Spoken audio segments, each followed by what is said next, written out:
पाकिस्तानी अदाकारा व मॉडल निम्रा खान ने अपनी सुरीली आवाज़ से मद्दाहों के दिल जीत लिए। मल्टी टैलेंटेड स्टार की गाना गाते हुए वीडियो वायरल हो रही है।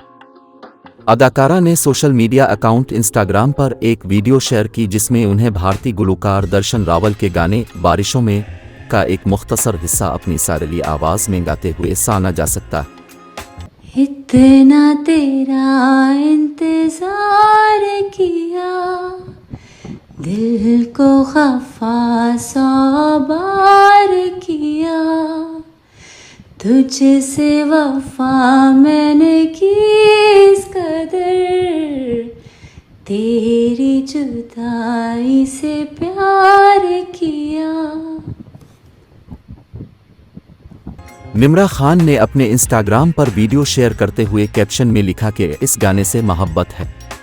वीडियो में अदाकारा को पुरसुकून माहौल में एक मोमबत्ती के पास बैठा देखा जा सकता है। निम्रा खान की इस वीडियो पर उनके मद्दाहों ने उनकी गुलकारी की सलाहियत को सराहा है।